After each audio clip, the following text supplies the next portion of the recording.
What is up, my friends? How are we? It is a pleasure to be back, and I apologise. Obviously, I was away for a few days, but we are back. We are good to go. And my goodness, do we have a lot to talk about.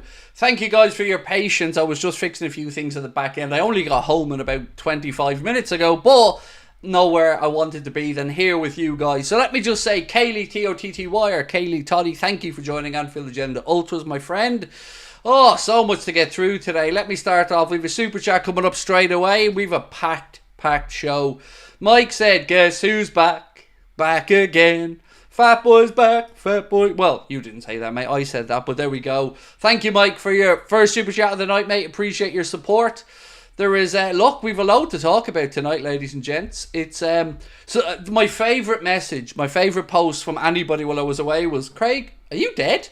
You haven't uploaded in 3 days. That's not like you.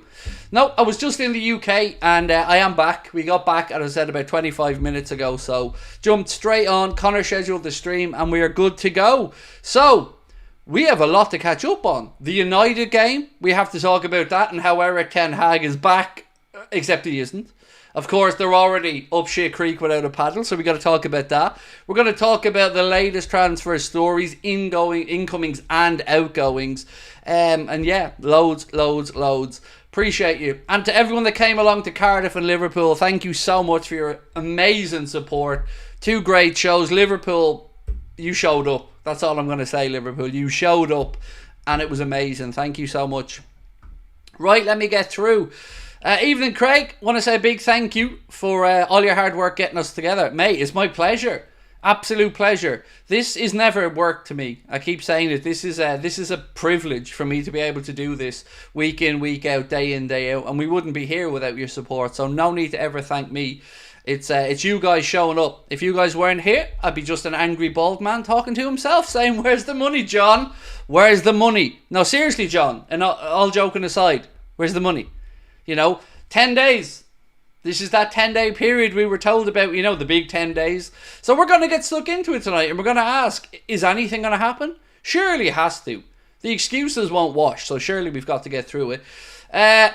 Where's the money, John? This is ridiculous. Hope the shows were amazing, said our friend Squeaky Clean. Thank you, bro. They were brilliant, especially the Liverpool show. So I'll let you in on a little secret, right? When we do the live shows, I have an icebreaker that I like to do. I like to come out and start singing the RNA Slot song and get everyone to sing it back to me. Normally, I do these things. I sing the RNA Slot song and then I tell them, no, we can do better than that. We can be louder. Liverpool did not stop singing. I started singing the RNA Slot song and Liverpool just kept singing. I was shocked. It was brilliant. They made me feel so welcome, so at home. Hot Water Comedy Club was an amazing venue.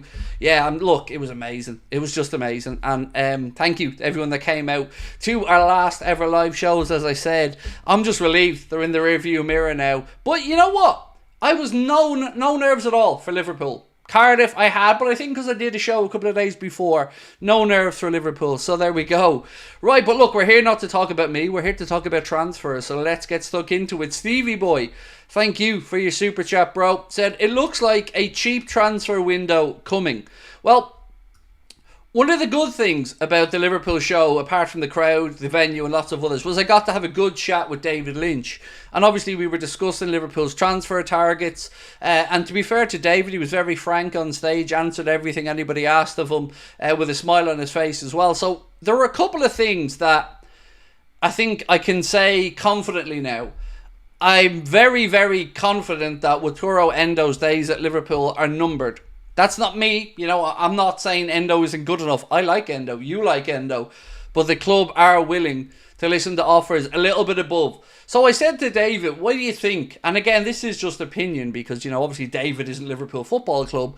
I said, David, why do you think perhaps that information about Wataru Endo, that original offer came out 2 weeks after Marseille had put the bid in? And we all just came to the conclusion that it was probably because Liverpool wanted to invite more bids in, but a little bit more than they were being offered by Marseille.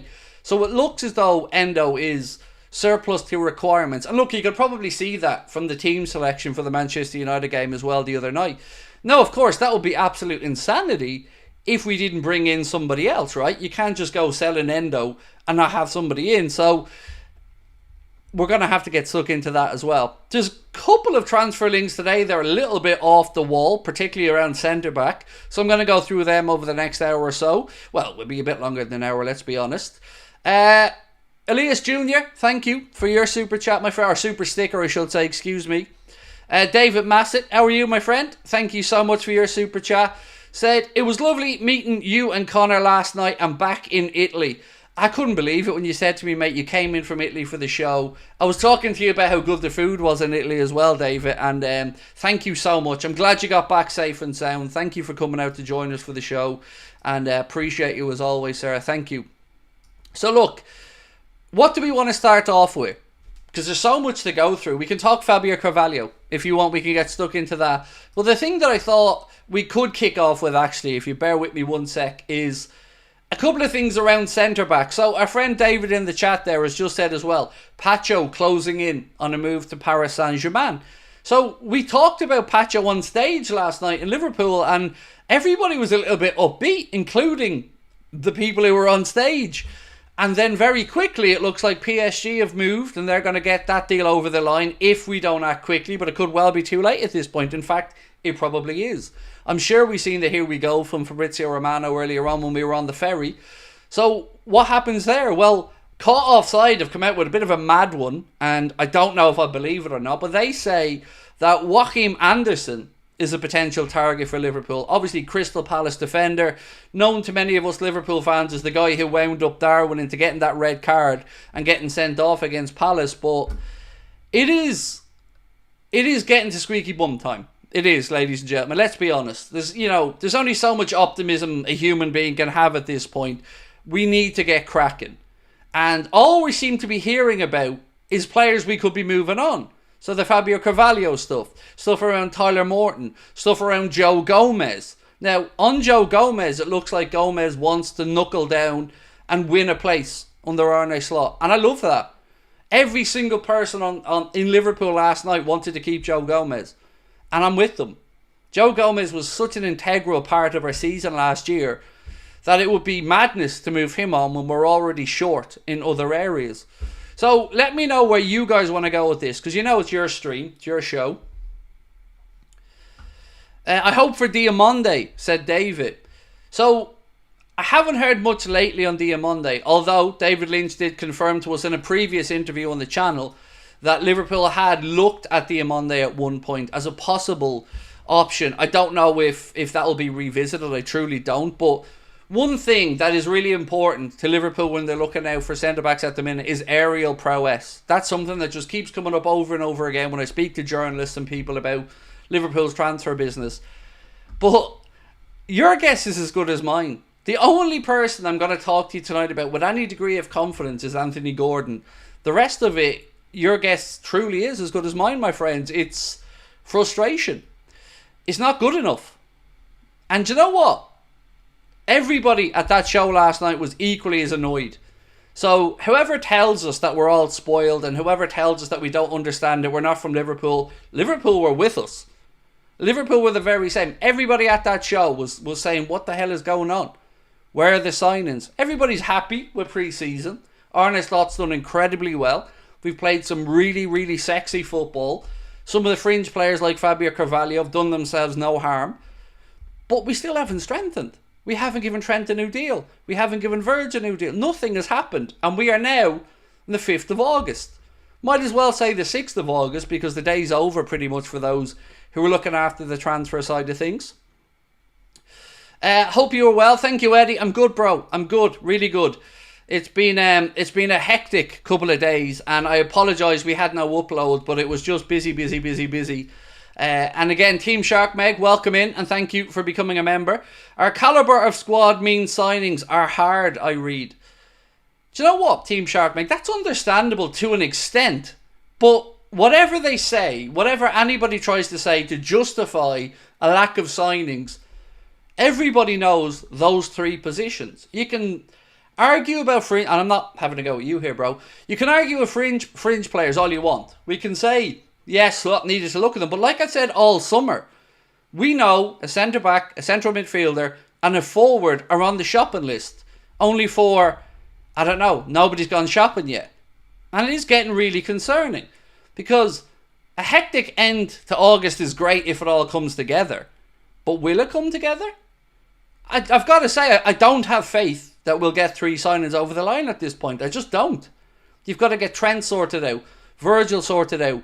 Mohamed Salah, I don't know if that's possible. But these things have to be sorted. We're going to talk about a goalkeeper tonight as well, by the way. The Georgian goalkeeper. We're going to have a little chat about him later on as well. Super chat here from Bradley I want to bring up. Oh yes, what a momentous day for Bradley, my man. I remember buying my first car like it was yesterday. So Bradley bought his first car today. He'll never walk alone. Do you think Nunes fits into Slot's composed style? 100%. I do. And I think he's very excited to be working with Darwin from what I'm reading and seeing. As you've seen yourself, Darwin was all smiles when he arrived at the AXA training facility. It's good to have them all back. Alisson had a bit of an extended break, but other than that, everybody seems to be back and raring to go. Now, look, I'm playing catch up a little bit here because obviously I haven't uploaded or streamed in a few days. So I'm going to try and quickly go over what has happened. Most of you are probably aware that the day Liverpool plays Sevilla, we're going to play another friendly 3 hours later behind closed doors inside Anfield against Las Palmas. The good news is it will be available and be shown on LFC TV. So the week before the Premier League gets off, we have the 12:30 game against Sevilla. Then 3 hours later, they have the Las Palmas game. Both of them are going to be shown on LFC TV. So we as fans will get to watch them both. But again, not much with regards to the transfer business, the sexy stuff. United pulled away from Ugarte because they don't look like they want to pay that type of money. So there's loads that we need to go through. One thing caught my eye though. I love to look at the bookies odds and I love to have a little look-see to see what's happening. Anthony Gordon odds from Betfair as of when this post was made. Liverpool are 10-11 on to sign Anthony Gordon. And to stay at Newcastle, he's 2-1. Now, I've been reading the Athletic comment section where there are some, quite frankly, deluded Newcastle fans who don't believe 2 things. They don't believe that, 1, Newcastle only signed Anthony Gordon in a 3.5-year deal, because even they're flabbergasted at how stupid that is. And secondly, they don't believe that he wants to come to Liverpool and that Liverpool want him. I'm telling you, without any hesitation, he wants to come to Liverpool. And Liverpool very, very, very much like Anthony Gordon. Like I've always said to you, I don't know if it's a this summer thing. I don't know if it's a January thing or a next summer thing. But it looks like it is going to happen. And the bookies are backing that up as well. The money is going on Liverpool signing Anthony Gordon. Bookies odds just reflect where people are putting money.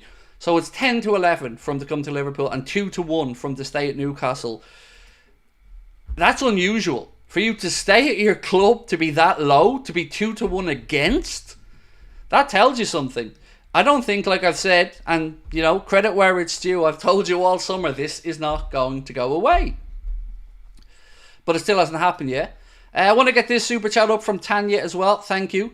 And I want to get to Andrew's in a minute as well. Andrew, don't worry, I haven't forgotten about yours. So Tanya said, oh my God, what have I missed? Sounds interesting. So much to go through, Tanya. So much tonight. Andrew Webb, thank you for your super chat, my friend. Said, great content. How did the live shows go? They went really well. Yeah, really, really well.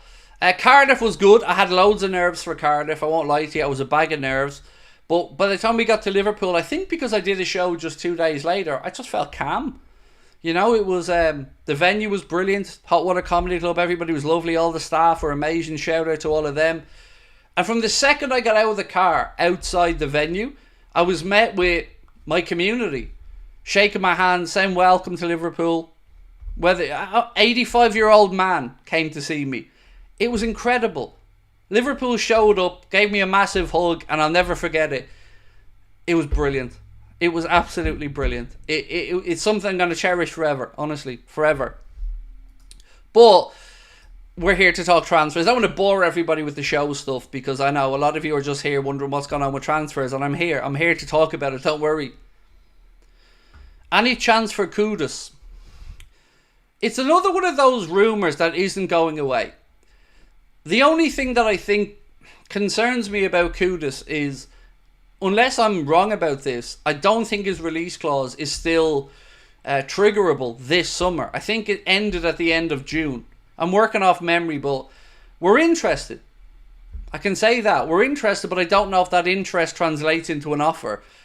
Am I right in saying that that West Ham have brought in a couple of players? Did they bring in the guy from Dortmund today? I'm playing catch up, as I said, because I've been away, but I'm sure they signed Fulkrug and somebody else as well. So West Ham are doing business. Somerville, wasn't it? Fulkrug and Somerville. So, you know, maybe they are preparing a pathway for Kudus to leave. I don't know, but again, if Michael Edwards is playing poker here, he is keeping his cards very, very close to his chest, himself and Richard Hughes. Sorry, I'm still playing catch up with the super chats as well. I just want to make sure I get everybody's up on screen. Fionn Murphy, thank you, Fionn, said, in your honest opinion, do we sign a central midfielder, a centre back and a forward?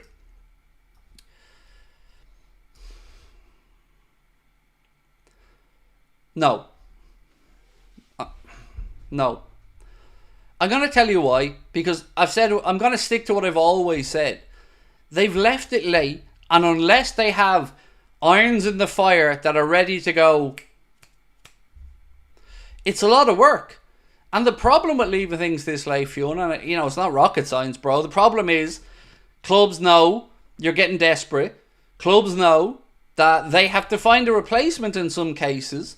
So what I'm wondering is, are Liverpool waiting for some clubs to bring in the players so as the players that they want can then be freed up, and some of these deals are a little bit along?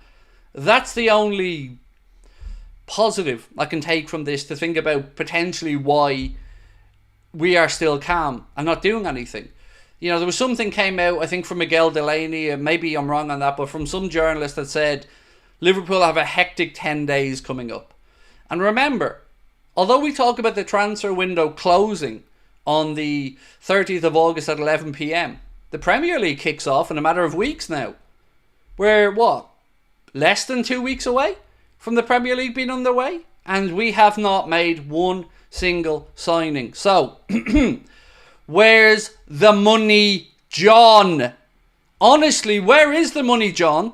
Like, this has gone beyond the beyond at this point. Like, I was nearly at breaking point. I was in Liverpool, in the house we rented, screaming at Sky Sports News. What on earth is happening?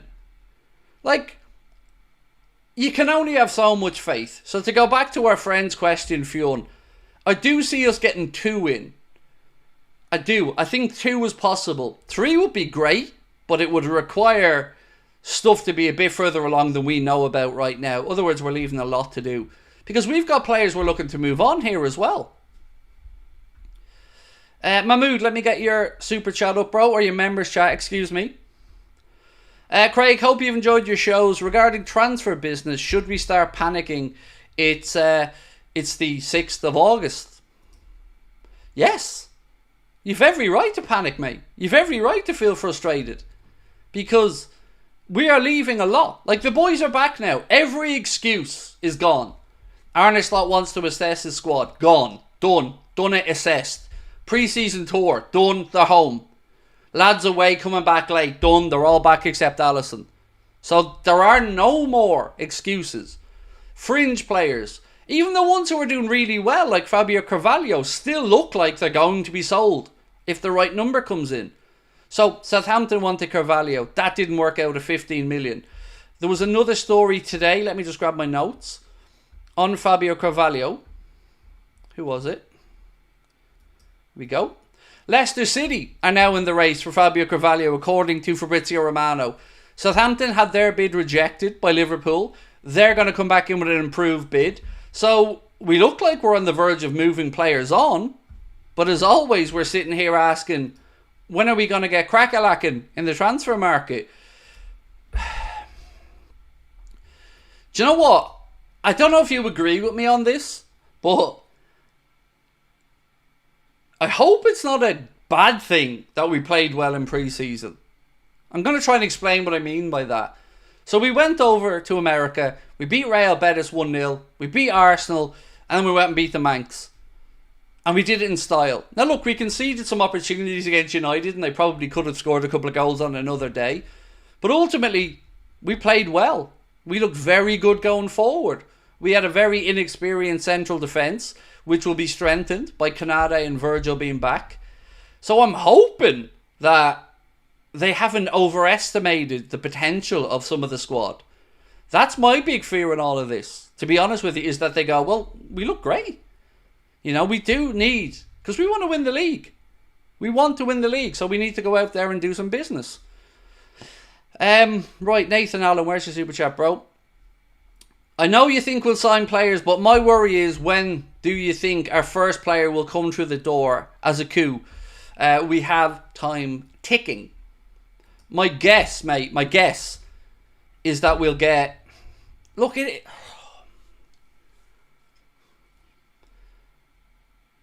The vibes I've been getting from speaking to a couple of journalists over the last few days who have been on the phone to a few, obviously I had David at the live show last night. Everybody does believe that Liverpool are serious about wanting to add the 3 positions that have been mentioned. Nobody I've spoken to believes that the club are bluffing or that they won't bring in a player or two. But, you know, I think all of us are rational-minded human beings, and it's a long time that nothing's happened, and we've a short time to get it fixed, so we're going to have to just wait and see. But look, yes, my gut feeling is we'll get signings in, but 3 would be... I'd be giving them a standing ovation at this point, Edwards and Hughes, if they got 3 in. Nice to see you're alive and well. Awesome to hear about the warm welcome for you in Liverpool. You'll never walk alone. Yeah, look, honestly, mate, I don't want to keep banging on about it, but Liverpool, they welcome me so much. Honestly, I wanted to live up to the show for them. I wanted to make sure we put on a good night, and they were so welcome, and the city's amazing. People were just so friendly everywhere. The house we rented in and around Anfield, people were chatting to on the street, just all absolutely sound people. And it just reaffirmed my belief that the city is the best city in the UK. They're just full of the best people who are as hospitable as it comes.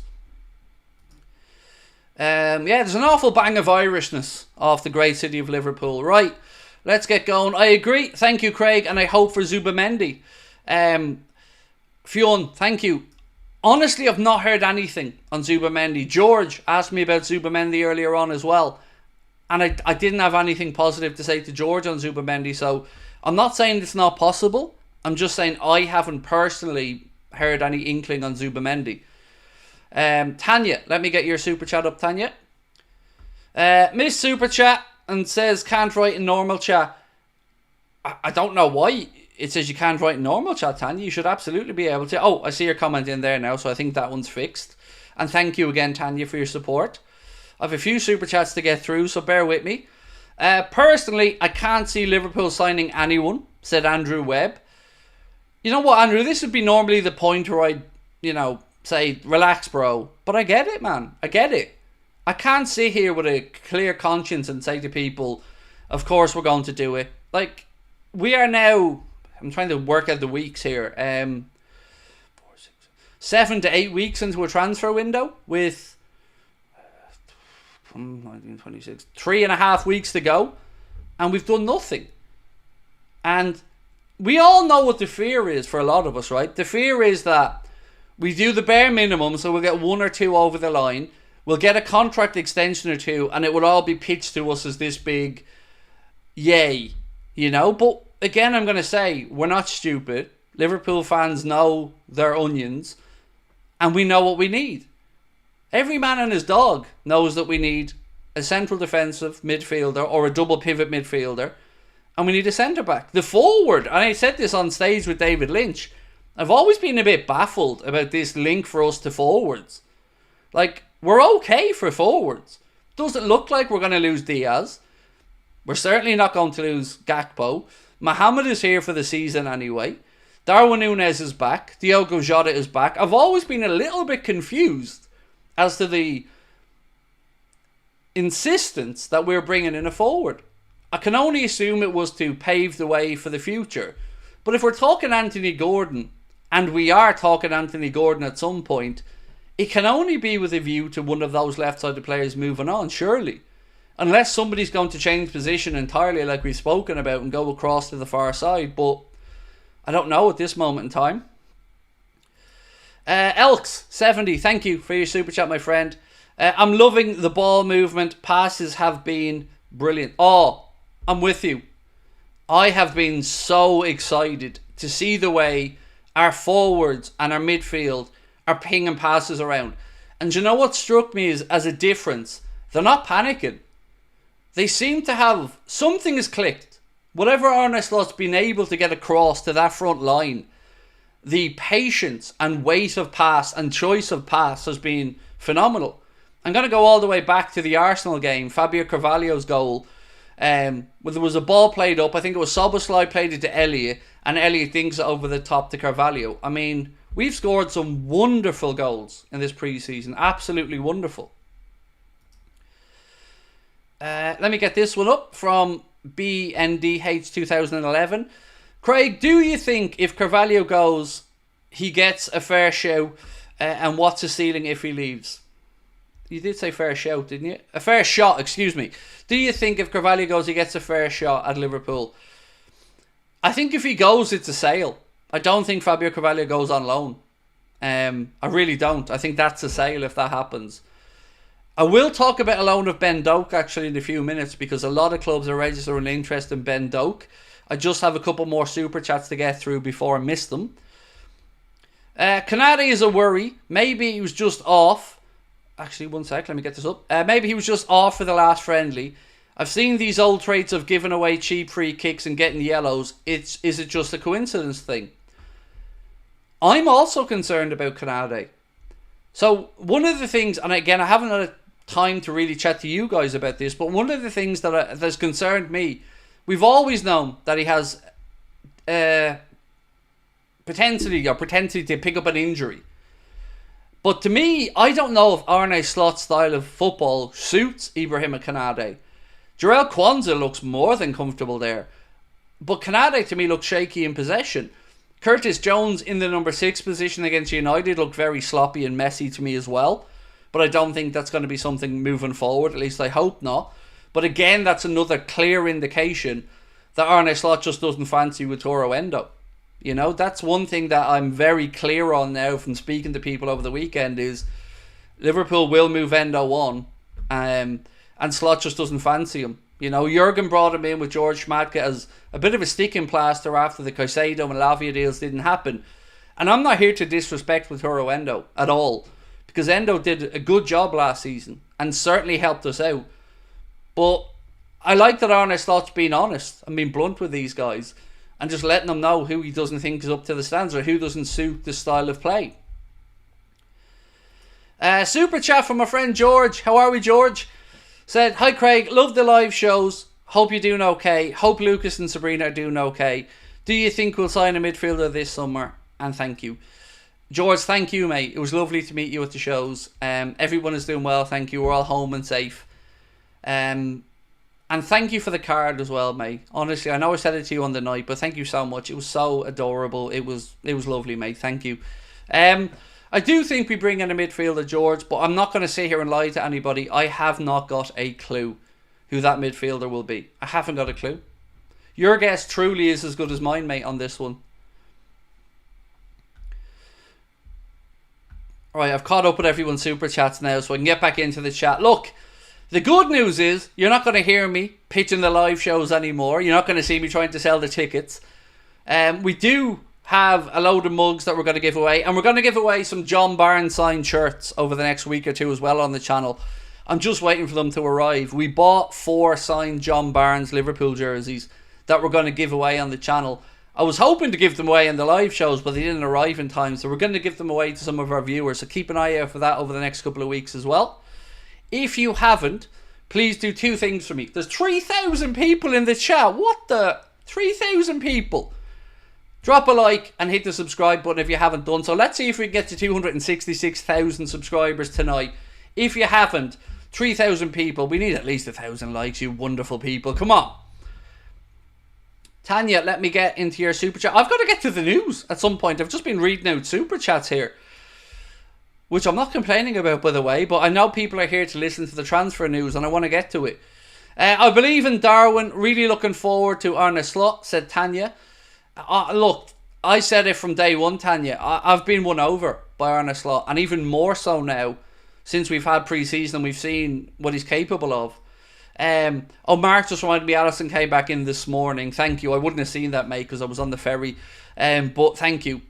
So, Fabrizio Romano said, here we go. Paris Saint-Germain agreed deal to sign William Pacho as the new centre-back. €40 million fixed fee, €5 million in add-ons and a 5-year contract. That's another one that Liverpool have allowed to go. So, if we do have intentions of signing these 3 players in these 3 positions, we best get the old finger out and get moving. So, let's talk about the goalkeeper situation for a second. This goalkeeper, whose name is absolutely going to destroy me, right? Mamardashvili, the Georgian goalkeeper. Lots of chatter that Liverpool want to sign this guy to future-proof us against Alisson Becker leaving. The really interesting part came from Anfield Sector, who said, the article said that Liverpool will sign him and loan him to Bournemouth for a season, and then we view him as an elite talent and want to get his signing wrapped up so he can take over from Alisson Becker in a few years. I can understand that if it's true. You know, he had an exceptional Euros, definitely looked like a very good goalkeeper, very assured in what he was doing. And if Liverpool bring him in and loan him out to Bournemouth, I can get that as well. Because you don't want to bring him in and then have him on the bench for a year. So if we know while he's hanging around and we're unsure what happens with Queeveen, we have Yaros for 1 more season. So Yaros can get promoted up to 2. And then if we've got him wrapped up and he comes in a year's time, I think that's okay. I could understand that. Future-proofing against the goalkeeper position, making sure you get the one you want in. Another super chat to get to from my friend Robert. How are we, Robert? 1 second, bro. Do you know what? Somebody had me laughing, actually. I read the comment beforehand that said, I bet Craig has a bit of a pep in his step after the live shows are in the rearview mirror. You're spot on. I feel like a weight has been lifted off my shoulders. Not off my belly, obviously, but off my shoulders, definitely. So, FSG are stingy gits, said Robert Cosby. Mate, look, you know my thoughts on the owners with regards to the transfer fees. You know, it's just not good enough. We should expect better. And we should demand better. And I've been saying this all summer. It's a dangerous game we're playing of transfer roulette. If it comes off, brilliant. But if it doesn't come off, we don't want to hear the excuses as fans, right? We don't want to hear that there isn't a midfielder anywhere in the world that's good enough to play for Liverpool Football Club. We don't want to hear that we couldn't find a centre-back. Now, on the centre-back position, speaking with David Lynch yesterday, he seems to believe that we're not going to bring in a centre-back who's going to come in and be a starter. It'll be somebody to come in to be 3rd or 4th choice, a young centre-back with the view to them developing and growing, probably alongside Jarell Kwanzaa, obviously Ibu as well. And that makes sense. You know, I've got to say, I can understand that as long as it's the right centre-back. So, you know, and a lot of us thought William Pacho was probably going to be that guy. 22 years of age, Ecuadorian international, but he's off to PSG. So that's another name we can tick off the list. Newcastle are in conversations with Crystal Palace for Mark Gay. You know, Liverpool aren't interested in Mark Gay. We've also seen Bremer, Gelson Bremer, sign a new contract at Juventus till 2029. That was earlier on. Juventus confirmed that on their own site. It said Juventus defender Gelson Bremer signed a new 5-year contract with the club. So that's another one out the window.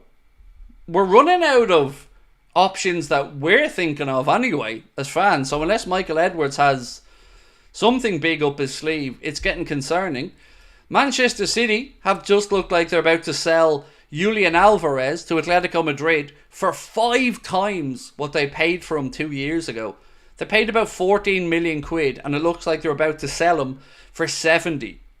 I told everybody, and look, to be fair, not just me, most of us knew when they signed him from River Plate, it was a bargain, the money they paid for him at 14 million. And now they're about to get 70 for a player who's unhappy and wants out. Also, Conor Gallagher, Again, he had a deadline from Atletico Madrid to accept the move from Chelsea. He accepted it with 1 minute left on the deadline. So everybody else is off doing stuff. I wake up every day and I'm seeing Chelsea signing somebody else. Todd Bowley interested in somebody else. United looking at somebody else. And we've still done sweet Fanny Adams. Nothing. David Purcell said, definitely need to protest against FSG if this continues. I want Gravenberch in the 6th position. Do you know what? That's a poll. That's a poll I wanted to get up. 1 second. 1 second.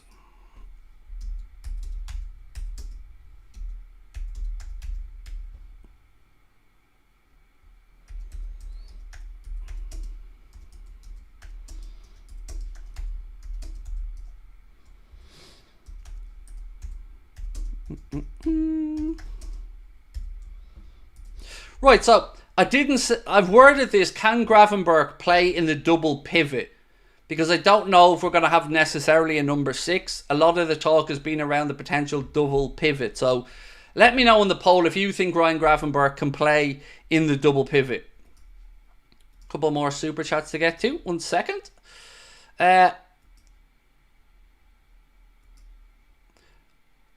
Sean, I hope you told me how to pronounce it. I used to say Sean, but I'm sure it's Sean, so I'm sorry if I'm wrong. Fun fact, Jaros won the FAI Cup with St. Pat's, yes. And not only that, my friend, followed that up with a double over with Austria Vienna, I think it was. Won the League and Cup double over there as well. So yeah, he won it, and he had a far better time at St. Pat's than Pitaluga had anyways. It didn't really work out for Pitaluga. Rish, thank you for your super chat, my friend. Rish said, hey Craig, first Anfield match, what's the best stand? I mean, it's a very personal thing. So Rish, if you're a younger person, and I'm not speaking for all older people here, but I'm old. I'm 42 now. So for me, I'm very much a main stand, as close to the halfway line as possible type of person. But if you want to enjoy yourself and really get singing, shouting, screaming, the Cop's amazing. I can't really speak to the Anfield Road end because I haven't been into the new redeveloped one. The Sir Kenny Dalglish stand, really good over there as well. But for me, I'm at the point in life where I like me a bit of comfort now, so I'd be a main stand person. But the Cop's class, but it's in my opinion it's a young man and woman's game on the Cop. Sturm Graz. Was it Sturm Graz, Wesley? Sturm Graz? Either way, yes, he won the double, and thank you, Wesley, for that. Julio Soler, 13 million. Yeah, this is unfortunately the part where I come in and pee on your cornflakes. It looks like there's nothing to that Soler link. The left back, the Argentinian left back. Yeah, I got kind of excited when I seen that earlier on.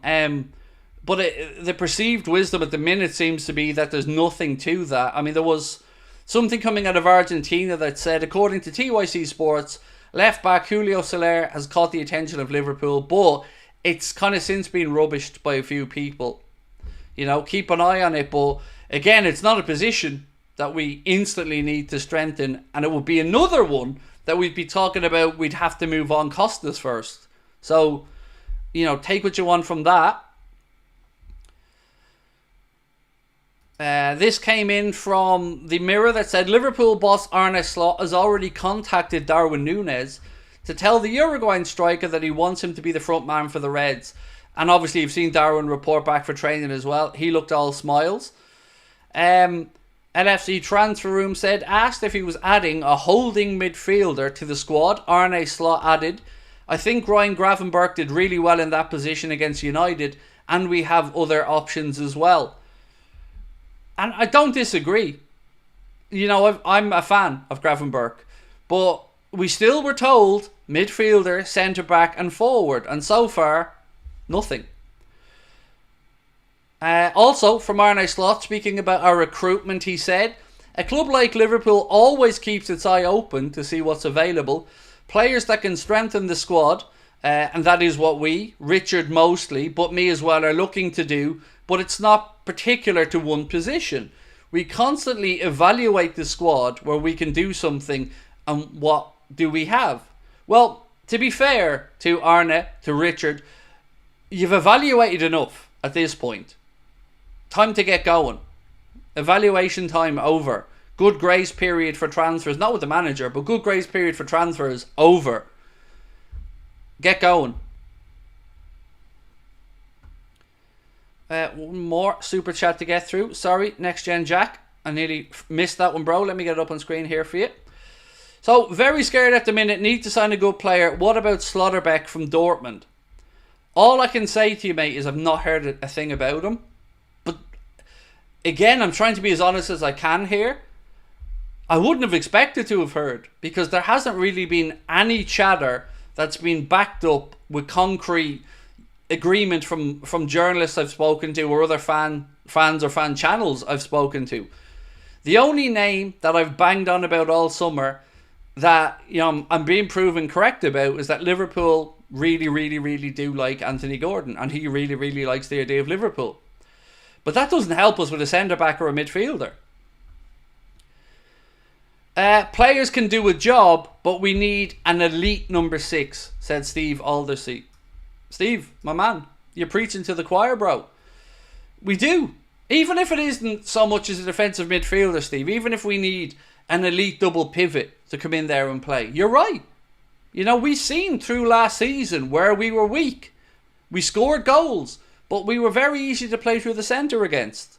We were very easy to get at defensively. And we need to correct those positions. And all the good grace in the world and all the improvements of Arne Slot on the coaching pitch isn't going to change the fact that we still need a centre-back and we still need another midfielder. So get to stepping and start signing them, please. Chris Bulger, thank you, Chris, for your really kind super chat. Said, hi Craig, glad to have you back. I had tickets, but me and my wife see you in Liverpool, but our 7-month-old English bulldog fell ill and had to be put to sleep. I'm so sorry about that, Chris. I get it, mate. I got an earlier boat home because I wanted to come home and see my dog, Harvey, who I missed a lot while I was away. You know, I was getting pup dates from the dog minder all the time, but, you know, I wanted to go home and give him a hug, so I'm so sorry. Especially such a young dog like that, mate. I really am sorry. I know how impactful losing Pet can be, my man, so I'm sorry that you couldn't come to the show. My sincere love to you and your wife, mate, and I hope that you can find another little puppo to come in and bring you guys some joy in the future. But lots of love to you both, mate, and I'm so sorry for what happened. Craig, imagine you hit 270k this week. You absolutely deserve it. I hope you get it. Thank you, George. Well, look, if you haven't, please do hit that subscribe button, my friends, and drop a like on the stream. Let's see if we can get up to 1,000 likes tonight and our first stream back. Right.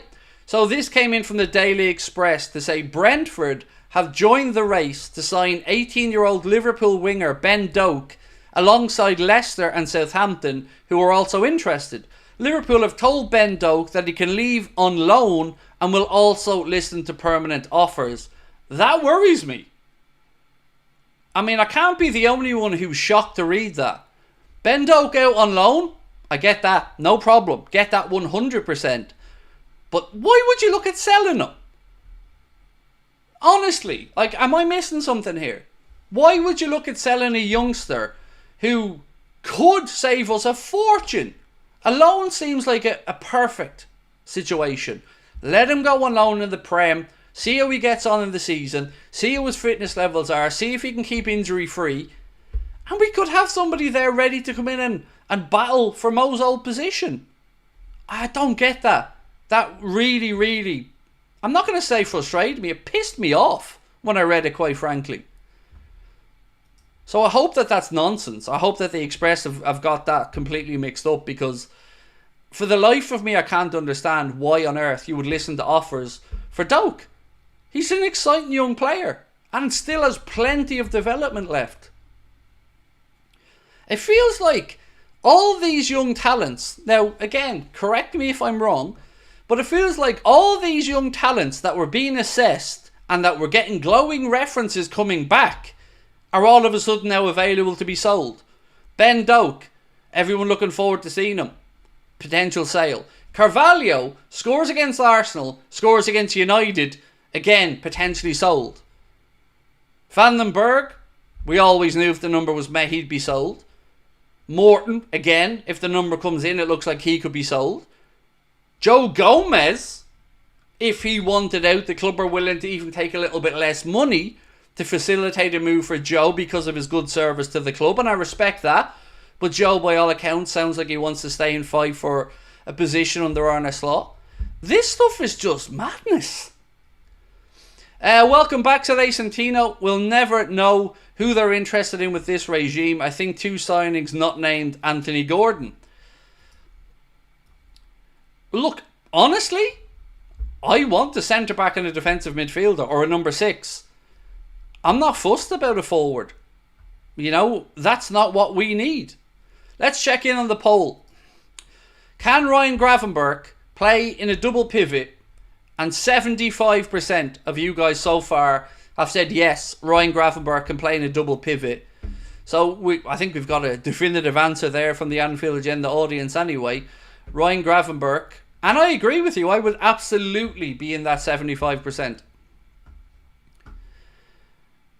Ruzbet, thank you for joining Anfield Agenda FC. Gadiri Tavi, I hope I've pronounced that correctly. Apologies if I have not, but thank you, my friend, and welcome to the family.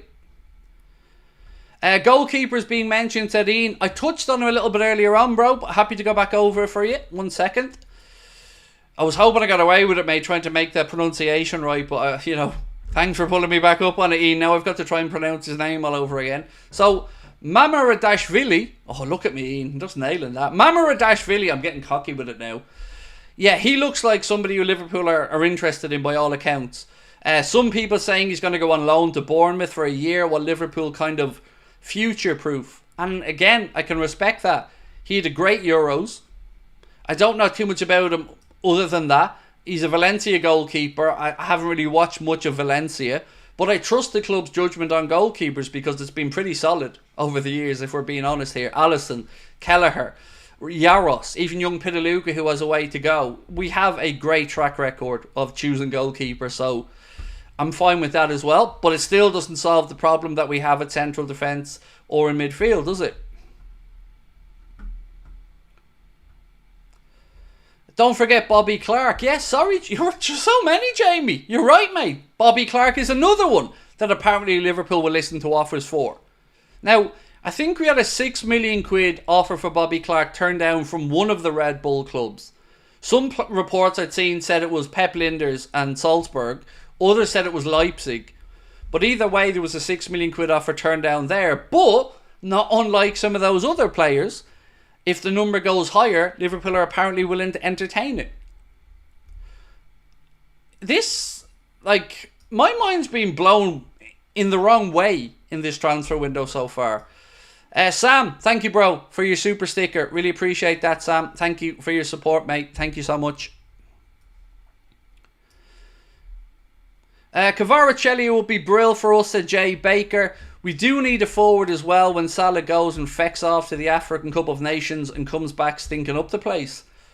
Look, honestly, I think the situation with Mohamed Salah is one where almost all parties are at the point where there's no extension coming. And he's not going to be sold.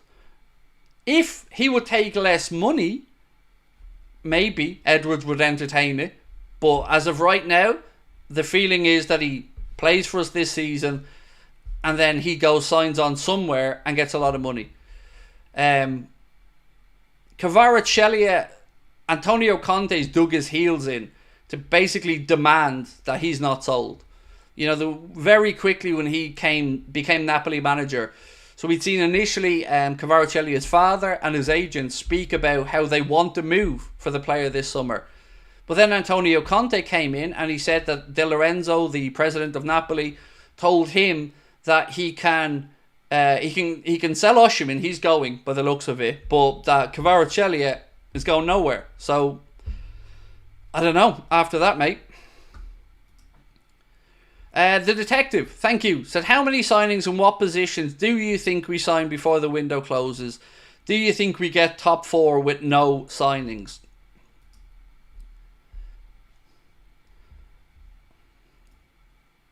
The top 4 questions are a really difficult one to answer because I've seen Arsenal in pre-season a bit, obviously. I've seen United a little bit. I've paid zero attention to Spurs in pre-season. I know they were over in Asia. I think they won a few close games over there. Arsenal, I think Arsenal are favourites for the league. That's where I'm at this moment in time. I think this is a season Manchester City are vulnerable. De Bruyne is at the very tail end of his career. Alvarez is moving on. Haaland, who knows if Haaland picks up injuries or has another hissy fit or whatever. I don't know. So I think they're there to be got at. So it's us and Arsenal that have the chance to do it, in my eyes. You know, United, let them be deluded as they want. They took their whooping 3-0 and they're shit.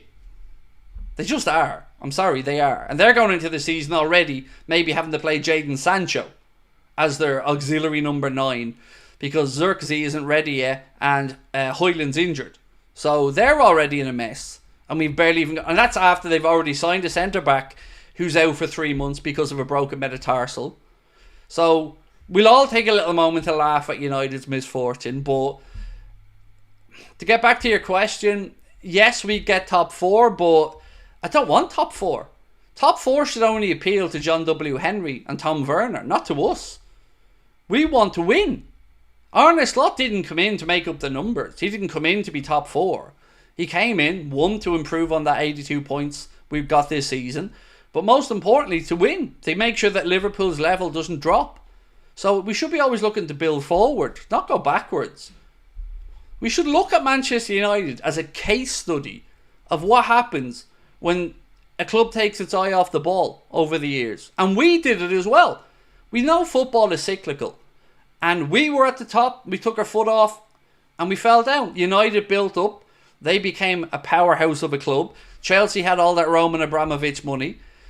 Now it's us and Arsenal that have an opportunity, and only one of the two clubs that I can see is actually looking to be bold in the transfer market and go to win it. You bring in Calafiori to what was the best defence in the Premier League last year. And we're here trying to argue about whether Sepp van den Berg is good enough or not. Like that is in itself a joke.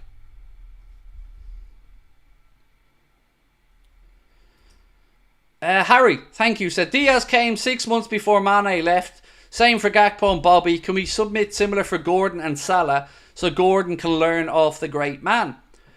I've said most of the summer, mate, that would be an ideal situation for me.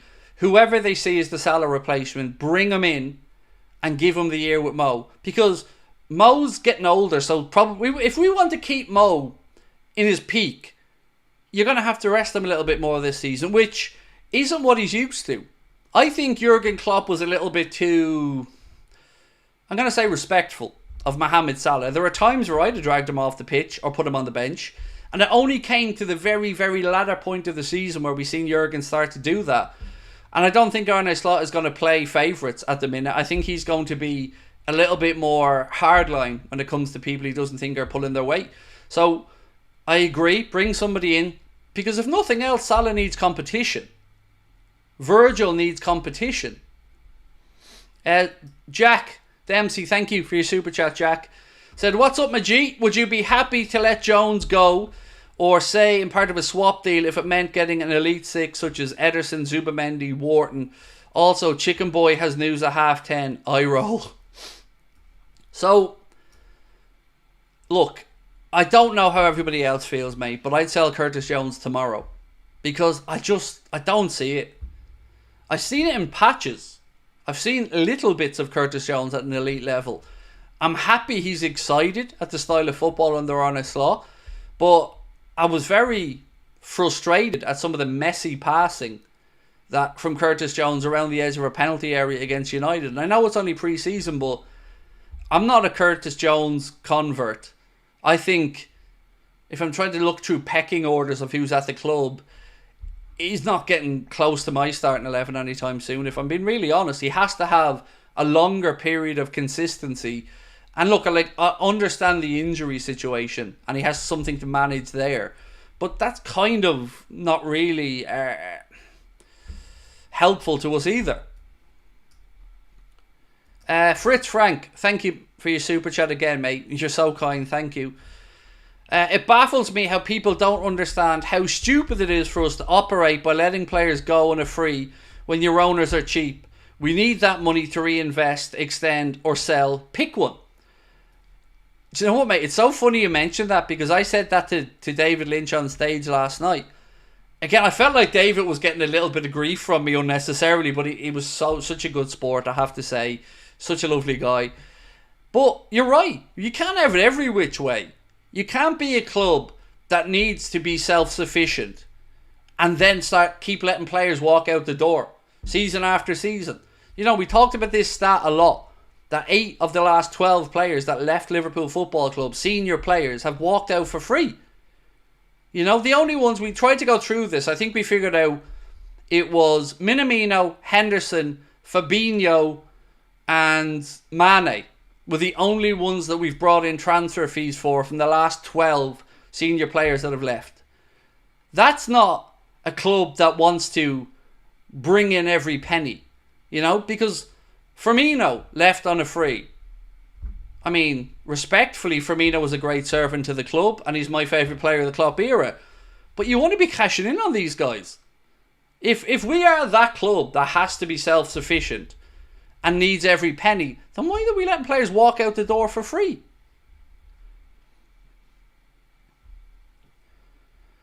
Ben Richardson said Wharton would be a great signing, swap deal including Jones, in my opinion. I think certainly most Premier League clubs would be very interested in Adam Wharton.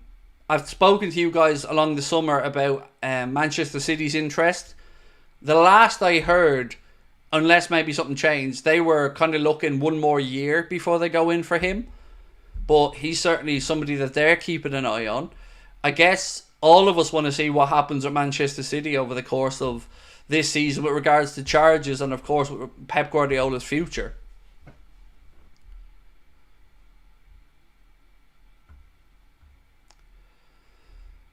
Craig, why does it say live watch along on the screen? Oh yeah, so it does.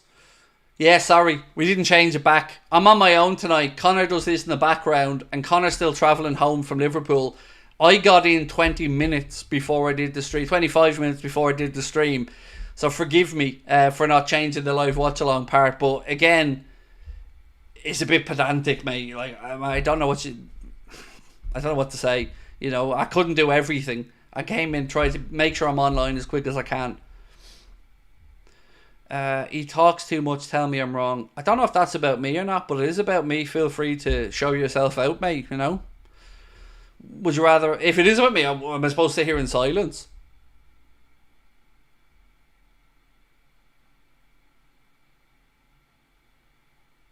See how uncomfortable that is? Jones, sorry, if it's Jones, my apologies. Do you know what? I think Jones was excited under Arne Slot. Sorry, LFC TQ66, my apologies, mate. I think he was excited for the style of football under Arne Slot, and do you know what? I just didn't like how some people thought it was a dig at Jurgen, because as much as I'm not Curtis Jones' biggest fan, I read that situation as he just felt more confident about the philosophy of the way Slot wants to play versus maybe how Jurgen had him playing. I never took it as a knock to Jurgen anyway, but yeah, look, I'd rather we talk less in life in general and get to doing the business on the pitch. You're right. So again, I apologise for my misreading of your comment. That's on me, mate. Hands up, sorry. Harry, how are you, my friend? Said, I can see a centre-back and a 6, maybe Gordon, if Newcastle sell. So, again, on Anthony Gordon with Newcastle, he is now 22 months left, 23 months left on his Newcastle deal. And remember one thing. So, I've heard a lot over the past week about people saying, well, Craig, Newcastle have sorted out their PSR issues. And they have. Of course they have. But everyone's forgetting one important thing. Remember Newcastle, and I can't remember which person at the club it was, but it was one of their senior executives, said and quoted Liverpool that they may have to sell a prominent player, So take one step back to take 2 steps forward. And they spoke at Liverpool as an example, Felipe Coutinho bringing in Alisson Becker and Virgil van Dijk and whatnot, and how we did that to move forward. So I think Newcastle fans are kind of a bit la la la la la la la about that at the minute and forgetting selective memory on that stuff. Gordon wants to come to Liverpool, and yes, of course Newcastle will offer him a new deal, but will he sign a deal that doesn't have a release clause in it? Will he sit tight and know that Liverpool are going to play the waiting game as well? I really feel like Anthony Gordon's going to end up at Anfield at some point, and it's just a matter of time. I'm not saying it's this summer, I don't know when it'll be, but I'm very, very sure that the fondness is there on both sides. Sam, how are you, mate? Said, Gay deemed too much by Liverpool according to Football Insider. That's not true. I can tell you without any hesitation that that's not why Liverpool didn't go after Mark Gay. I know David said he's not our type of player, but I hope it's not because of money. It isn't. Look, I don't have any interest in sticking up for FSG about not ponying up the dough. You know me. Where's the money, John? But truly, it's not just David. Having learned from David about that issue with the aerial prowess, I did poke and probe a little bit further with a couple of other journalists and fan channels. I hear a couple of things. And again, the perceived wisdom was genuinely that Liverpool aren't in for him. So I'm not saying I agree with it. I think he's a very good centre-back. I've said this for a year or so now. And I would like Liverpool to be there. But the only people we know now that have put an offer in are Newcastle. But let me just pose this to you. Where do we think Newcastle are going to get the money from? If they're looking at bringing in £60 million centre-backs and a couple of other players, they're going to have to fund that somehow. And they've just squeezed past PSR for this round. But, you know, these things are evaluated in 3-year cycles, and every year again they've got to make those numbers stack up. So I still feel Newcastle are going to sell one big player. Perceived wisdom last season was it was likely going to be Bruno Guimaraes, but I don't think anybody wants to pay £100 million for Bruno Guimaraes at the moment. Isak, we know, was offered to Liverpool, but it's Gordon. For me, that's the one that's the most likely to be sold. Hugh said, any more news on the Argentinian left back? Not positive stuff, mate. The only things I'm seeing is that it's been denied. I know the news came out of Argentina. The guy Soler. It came out of Argentina, but it's been very quickly denied from what I've seen. The strangest one of the day, though, was caught offside linking us to Joachim Andersen of Crystal Palace. I remember speaking with Lee Gunner maybe 6 months ago, maybe a bit longer than that, on one of Lee's streams, and he wanted him at Arsenal, thinking that we were speaking about Mark Gay, and he said that he wanted Anderson at Arsenal. I just don't see that being one for Liverpool. I'd be surprised. He does have the aerial prowess that we spoke about, but I've not seen anywhere outside of that one article from Caught Offside. So, I wouldn't be putting much faith in it at the minute anyway. I'm going through more stuff. What's this one? So, another report said Liverpool's interest in Anthony Gordon remains, as does the winger's interest in securing a move to Anfield. If Gordon delays signing a contract extension, Newcastle have a decision to make. Yes, they do. And again, not to toot my own horn here, but I've been saying this all summer. I know people didn't want to believe it because maybe they didn't think he was good enough. But here's something interesting. In Liverpool last night at the live show. So one of the things I do at the live show is to gauge people's reactions. I get them to put their hands up in the air. So I say, put your hands up if you think Anthony Gordon will be a good signer for Liverpool. And we had a really good mix in the crowd from young people, kids, teenagers, all the way through to 50, 60, 70, 80-year-old men and women who were there last night at the show. And I don't think I'm exaggerating when I say 85% of that audience wanted to sign Anthony Gordon. And I've always said I can understand it, because he'll run to a brick wall for Liverpool. It's the club he grew up supporting. So, yeah, I think this one is the only thing I feel confident about a potential move happening. The rest, I just don't know at the minute. I'm patiently waiting, the same as you and everybody else. Even journalists I speak to truly don't seem to know of the targets. Ella, lovely to see you in again, my friend. How are you? Hey Craig, hope the live show went well. Ella, it was amazing. It was absolutely amazing. New job? Have you started the new job? How's it going? I hope it's going well for you. And yeah, thank you. It was brilliant. Liverpool, Ella, as soon as I got out of the car outside Liverpool, I was getting hugged and handshaked and all the way walking through the venue to the dressing room. Same thing. Just... I shed a tear. I shed a tear when I went back to the house last night, because there's a reason Liverpool was the last show that I was going to do, because I wanted to use a football phrase, I wanted to leave it all out there. I wanted to leave it all on the pitch, and everything else was building up to this show. We were in a 589-seater venue. Now, it wasn't sold out. And on that, actually, somebody tried to not have a go at Connor, but the reason it was in the 589-seater theatre and not the 225-seater theatre that, by the way, we would have sold out, is because it wasn't finished being built yet. So they moved the show into the 589-seater arena, and I felt no nerves. None. I felt like I was at home. I walked out to nothing but love. And I just had calmness. And I never felt that for a live show before. So that's the one to finish off on, and I couldn't have asked for a better one. But thank you, Ella. Craig, weird question, I know, but will you ever change your green screen? So, do you mean, will I ever get rid of the green screen? No, never. So, like, for me, I've seen other channels, and obviously each to their own. I'm not here to judge anyone else. But, like, I've seen some people have really good studios that they've built, you know, proper table, chairs, backdrops, all that kind of stuff. I've seen others just have a few shelves behind them with balls and football boots and stuff on it. But the one thing that I tried to say is, we're different. And I don't mean we're different to other channels. I mean, just the way we go about shit is different. Because where else are you going to get a dancing alien? Do you know what I mean? Like, we don't take ourselves seriously, and we love to lean into and have fun with the green screen technology.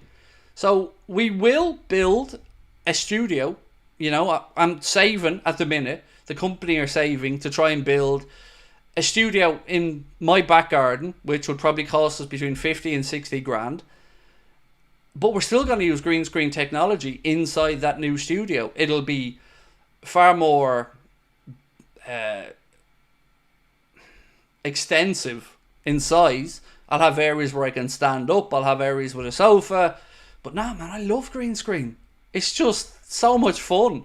Because you can do anything with it. You know, you can make it look like you're sitting inside a box at Anfield. You can make it look like this. You can have a dancing alien. I love it.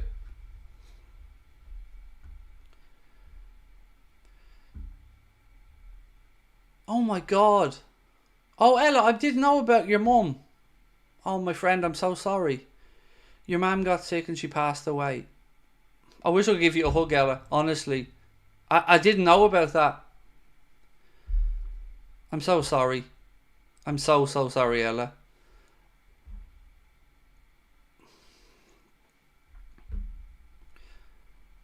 You've had it tough last year or two, my friend. You know, between applying for different positions, looking for somewhere to rent and live. I know your mum passing. I mean, there's nothing I can say that's going to make it any better, but if you need anything, I'm not talking about in the chat, just message me and Connor and we'll be there for you in a heartbeat, Ella. I'm so sorry. We're all sending our love to you. I'm so sorry.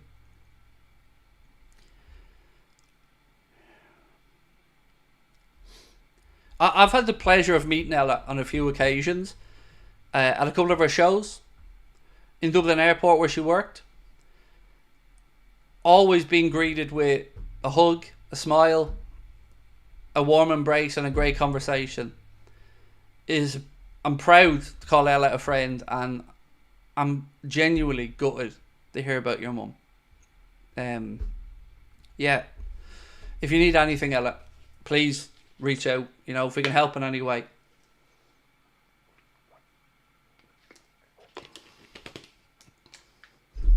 Ella's one of life's good people. She really is.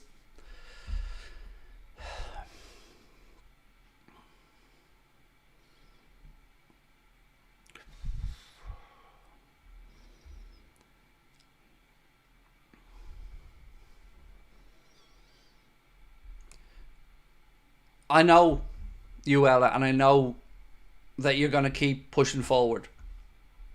Because that's the type of person you are. You've been through adversity already. And you always do things with a smile on your face. Put your best foot forward. You became a GAA official. You've moved on to a job that you were looking forward to, or you will move into the job. You found the place to live. You've gone out and represented the city magnificently well at Pride festivals and everything else.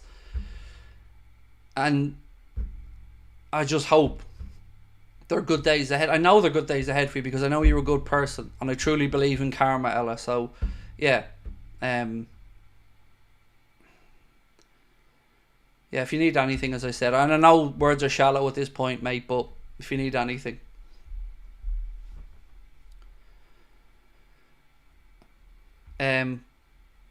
It's difficult to move on from that conversation, especially because I know Ella quite well. But yeah, look, thank you to everyone who put the love hearts in the chat for Ella. That's what we are on here. You know, we are a community and a family. And if there's one thing I've learned from doing these live shows over the past year, is that we are connected as a group, as a community. I meet people and, you know, I hear about how we're part of their day and how you guys and I and Connor and everybody is part of, you know, what's gotten people through COVID times and difficult times. And it is the thing I'm most proud of in this world outside of my beautiful family is our community. So yeah, we are all thinking of you, Ella. This just came into me a minute ago from David Ornstein around United and Ugarte, to say United switch midfielder search away from Manuel Ugarte and onto other options. United never intended to meet the €60 million fee and will only revisit if PSG's price drops. A lot of people in our Discord were talking about why are we not in for Ugarte. And not even a year ago, 3 months ago to 6 months ago, I would have probably been part of that conversation saying, yeah, why aren't we? But when I watched him in the Copa America, and I know that isn't everything, it doesn't define him, but I seen the ball winning ability, I seen the combative midfielder, but I never seen a midfielder that would work in an Arne Slot system since we've got to see Arne Slot. He just too loose in possession. And I just don't think he's good enough, quite frankly, to play in that system. But maybe you guys think differently. But for me, I wouldn't want us to go in for Ugarte, especially at that money. Now, Zubamendi is a mad interesting one because Zubamendi's just really quiet. Like, nobody seems to be moving for him. David Sean Jones said, Craig, love the content from Swansea, South Wales. Keep it up, mate. I'll tell you what, I drove a good part around Wales, my friend. We got the ferry we changed our ferry and we went from Rosslare to Fishguard. Then we drove from Fishguard to Cardiff. We did the Cardiff show and then we drove from Cardiff the next morning up to Liverpool. I think it was like about 4.5 hour drive. So I got to see how beautiful Wales really is along that journey, and truly is a breathtaking place. Some really, really scenic, beautiful places. So, Mark just sent me on a comment that I missed from Ella. Ella played in a championship semi-final tonight in honour of her mum and got player of the match in goal and got to the final. See, I mean, I was mentioning about the type of person Ella is, and as I said, she doesn't give up. So yeah, keep going, Ella, and I'm sure you will do your mum proud. I'm no doubt you already have, but I'm sure you'll continue to. Dominic Billen, thank you for your super chat, mate. Let me just get to it here now and bring it up on screen. Said, been here since your first video. I think it was the AS Roma one. It was the AS Roma one, mate. Spot on. Connor and I went over to the screening inside Anfield for the away leg of the AS Roma game. And you're right, that was the first video on the channel. It popped up one day on YouTube, and since then I've been following you. I mentioned that a couple of times, maybe you remember. I definitely remember that stream, or that video being the first one we put up. But thank you, Dominic, for sticking around that long. I mean, look, who would have thought? I know I certainly didn't think, mate, that our little community would grow up to, you know, what it is now. But thank you for sticking with us, and thank you for your support. Now, on that, if I could ask if you guys are still here, we're only 80 likes away from hitting 1,000 likes, so please do hit that like button. And don't forget to keep hitting that subscribe button as well. We're closing in on 266,000 subscribers, and every single one of you that hits that subscribe button really does help. And don't forget as well to check out the Anfield Agenda Clips channel, where you'll see shorter form content, the best bits of all of our live streams, and some shorter stuff that we make specifically just for the Clips channel as well. Just search Anfield Agenda Clips and you should find it easily enough, or you can scan that QR code on the screen there now. Craig, is Diaz staying put as I see him back training? At this moment in time, it certainly looks that way.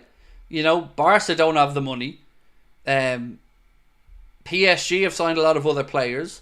So, to the best of my knowledge, there isn't anybody sniffing around for Diaz. So, I would expect him to be here at the minute, yeah.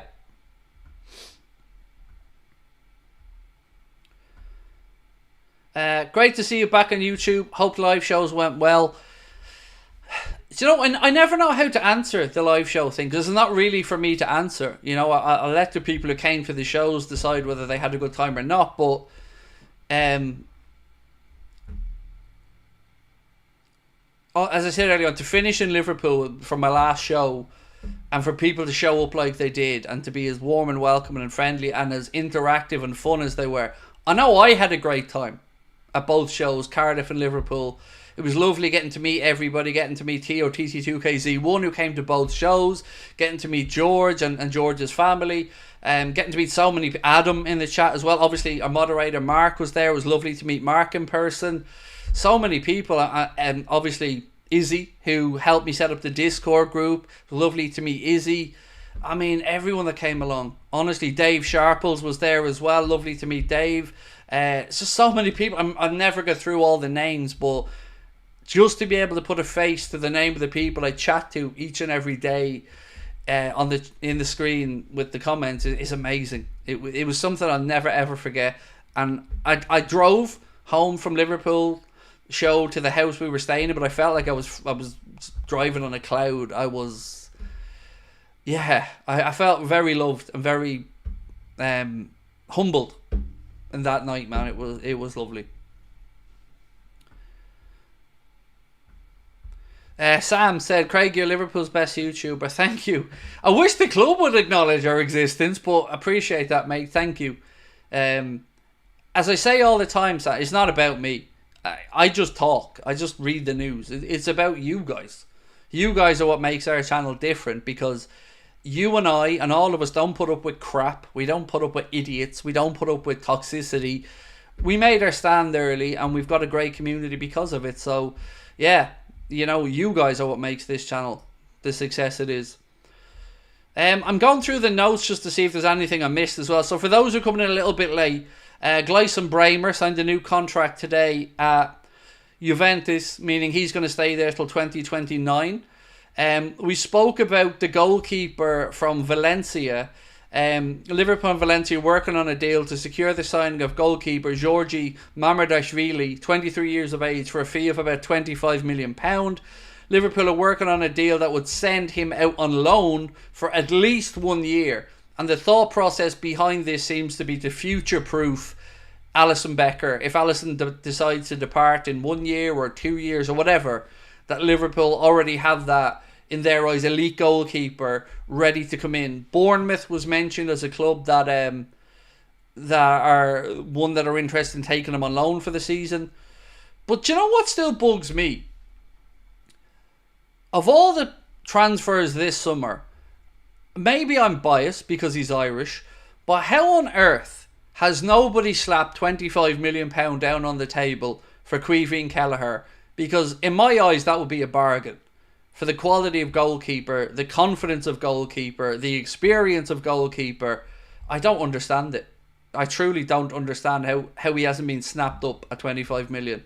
But I'm also more than happy for Caoimhín to stay. But if I was looking for a goalkeeper and I was a club in Europe or in the Premier League, I tell you what, if I had the money, £25 million would be very well spent on Caoimhín Kelleher.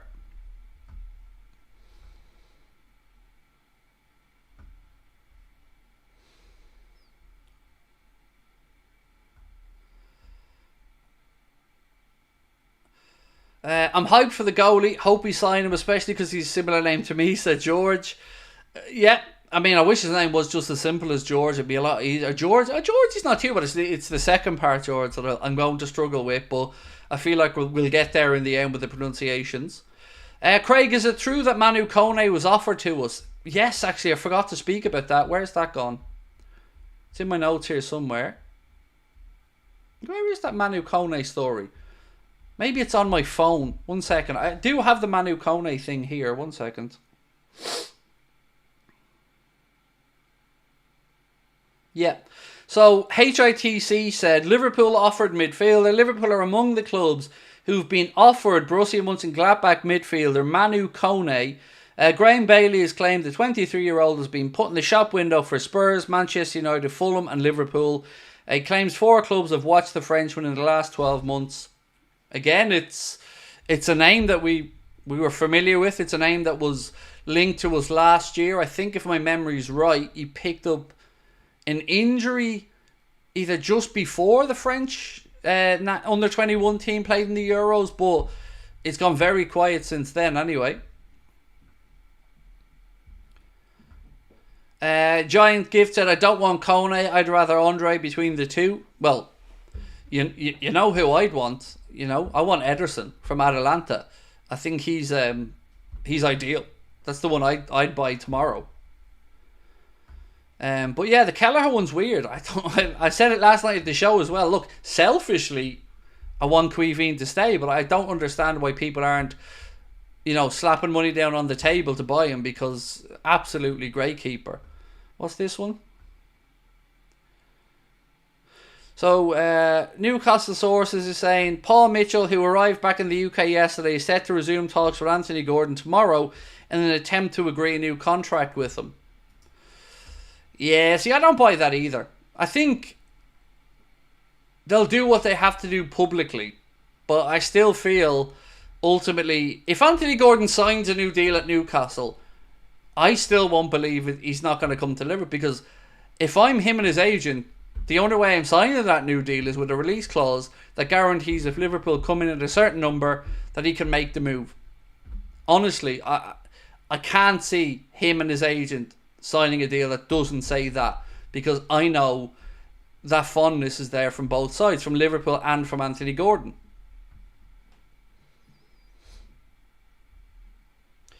O'Reilly going to Brighton. Yeah, there was definitely a bid for Matt O'Reilly. We've known of interest in the Celtic player. I think he's also a Danish international from a couple of clubs in Italy. Brighton now look like they're making a move for him as well. And he's had a great pre-season and a great season as well for Celtic. I don't watch too much of the Scottish Premier League, but you are right. It's a big summer for him, and he looks like he's going to get a move away. I mean, the Scottish Premier League started already, if I'm not mistaken. I think Celtic won 4-0 in their first game. Dominic, thank you for your super chat, my friend. Said, love you and your family even though we've never met. Since I was born in Hajduk Split supporter because of my late dad, because I'm from Croatia and Liverpool since 2004. After Istanbul, I fell in love with Liverpool. Well, Dominic, it's great to have you as part of our big red family, mate. we all have our own little unique weird stories about how we came to be bitten by that Liverpool bug. But once it gets hold of you, mate, you're in for life. It never lets you go. And glad you're with us. And thank you for your super chat. Thank you for watching the channel. And I hope all of us have many happy years watching the Reds ahead of us. Craig, why wouldn't we go back in to get Andre Trinidad? It could be a thing that Michael Edwards doesn't fancy him. Because remember, when we were looking at Andre Trinidad, it was when George Schmadtke and Jurgen Klopp were looking at the transfer situation. And if not, then maybe it was Julian Ward before that. I can't actually remember the time frame. But yeah, maybe Michael Edwards just doesn't fancy him. And also, of course, Fulham, they were back in because they lost João Palhinha. I haven't kept track of how that's going. But yeah, other than that, I don't really know.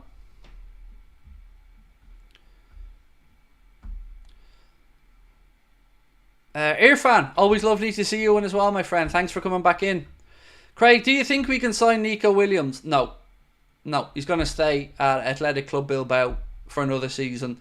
It always felt like, from the outside anyway, that it was either Barca can come up with the money to sign Nico Williams or he stays at Athletic Club for another season. I just don't think he fancies moving outside of La Liga.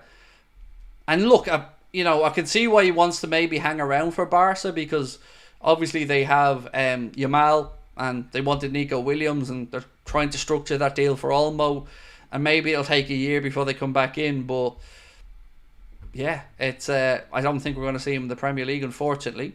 Ryan, thank you so much for your super chat. Said, being in rehab, why hasn't Liverpool done any business? WTF, where's the money, John?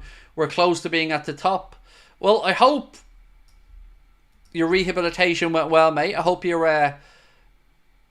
in a good place, and thank you for being in with us. And your question about where the money is, I mean, you're not the only one asking that, Ryan, mate. Where on earth is the money, John? Not just where's the money, just where is the goddamn names at this point? Like, who are we after? Hurry up, get the finger out. Like, every goddamn excuse under the sun is over now. Getting a new manager in, getting the backroom staff done. Sorting out the other positions at the club, done. Arne sort of assessing the squad, done. We're hearing more these days about players we're selling or willing to sell than anyone coming in. So yeah, it's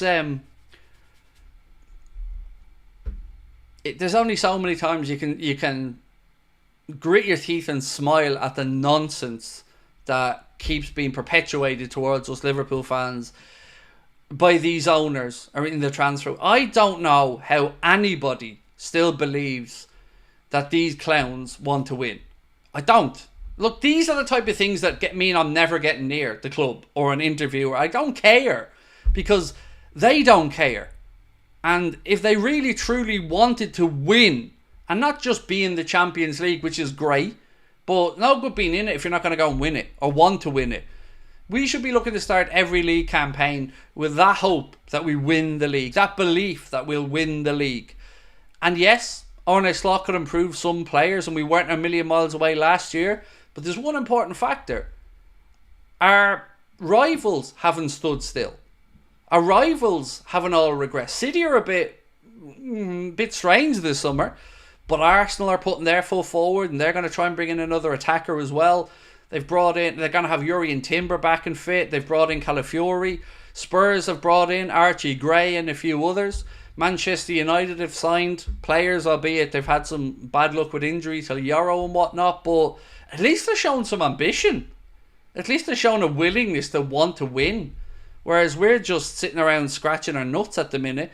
Window open on the 14th of June.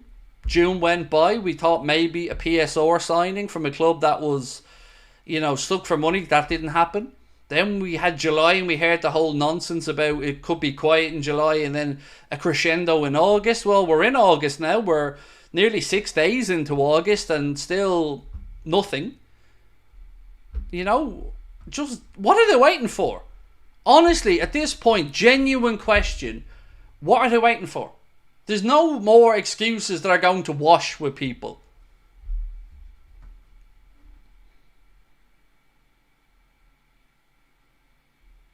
A few super chats to get through. 1 second. Robert, thank you, mate. Robert said, sounds like a lot of Barca targets. Yeah, just they don't have money at the minute, Robert, mate. They just they haven't got a, how do we say, vessel to urinate in. Happy to see you back. I've been bored and feeling lonely the last couple of days with no streams. By the way, what have I missed? I had to pause the stream. Nothing earth-shattering, Alex, mate. Nothing that, you know, I'm going to be able to make your day a bit better with, because there hasn't been any confirmation of an offer gone in or anything imminent yet with regards to a signing. Just more talk of potentially Fringe players being sold. So at this point, I'm starting to wonder, is there even a transfer budget, or is it just a case of only if we sell players? So Carvalho's been linked with a move away. Clark's been linked with a move away. Morton's been linked with a move away. Gomez's been linked with a move away. Van den Berg's been linked with a move away. Ben Doak's been linked with a move away. Do we have to sell? Is that the admission now? Like, if we... to even consider that as a potential situation pisses me off dramatically. Alex, your dad passed 4 years ago.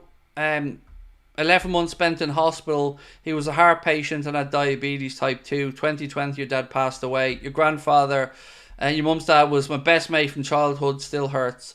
My father was my best mate as well. Mate, I feel your pain.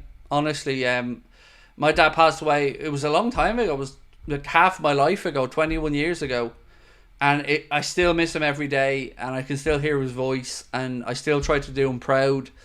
And I still try to instill the things that he taught me into my own children, and I'm sure your dad would be immensely proud of you, mate. And thank you for sharing with us, and thank you for being here with us, mate. It's not easy to be vulnerable in these situations and open up like you did, but I really appreciate it, mate. And it's great to have you with us. You know, I'm so glad you found our community. I'm so glad you found Liverpool, and I'm glad you're here to share these streams with us, mate. Thank you. Craig, did you get a chance to go to Jurgen's bar? I didn't. So we got into Liverpool, and I slept because I had no sleep when we did the Cardiff. So we got to Liverpool about 4 p.m. On the Saturday, and then I slept from about 9 p.m. or so, maybe a bit later, right the way through. Got up, prepared for the live show, did the live show, came home, got up, ferry, back home. Just work. I haven't even had a chance to record a video over the 4 days I was away. But everybody kept saying to me, I've got to check out Jurgen's bar. I just never had a chance. I did get a chance to bring my son up to Anfield, though, which was lovely. My wife went into the club shop. My wife bought me the new away kit. She bought herself the new Goalkeeper, the black Goalkeeper shirt, and Lucas, my son, got the away shirt as well. So yeah, we did pop into the club shop and grab a few bits. Craig, you made your father proud. Thank you, Javier. I hope so, mate, because yeah, I loved him to bits. He was he had his issues. He was an alcoholic, you know, and that got the better of him. But he was a great role model in so many other ways to me, mate. He was a strong-willed, funny, dry-witted man, and yeah, I certainly hope so. The new away kit is lovely, said Nomad. It is gorgeous. It looks black, but it's sort of it's kind of a greeny colour. I don't know how to describe it. A very, very, very, very, very dark green. But it's beautiful. It really is beautiful. Max said, sorry I couldn't attend the live show yesterday. My uncle passed away. I'm sorry to hear that, Max, my man. And look, don't worry about the show, bro. It's all good. Family issues always come first. So our condolences, mate, on the passing of your uncle. Sorry to hear that. If Edwards was ruthless, Nat would have been gone by now. I do think, to be fair, he'll go very soon. I think they wanted to just get the preseason tour out of the way. And I've never thought of mentioning Nat Phillips, actually. I do think Nat will move on quite soon. So look, my friends, I'm going to have to say goodnight to you because I have loads of stuff to do. Unpack, grab a shower. I just got in the door and jumped on to do a stream. So I'll be back tomorrow night. Don't worry about that. Same time, same place. There'll be a video coming out at 12 o'clock tomorrow afternoon as well. And there'll be another video coming out then about 5:30. So until then, thank you so much to everybody who came in tonight and joined me for the first stream back. To everyone that came to Liverpool and Cardiff, thank you for making my dreams a reality. It means a lot to me. If you haven't hit the subscribe button, please do before you head off. And look, yeah, thank you again for making me smile. And I'll see you tomorrow. Much love.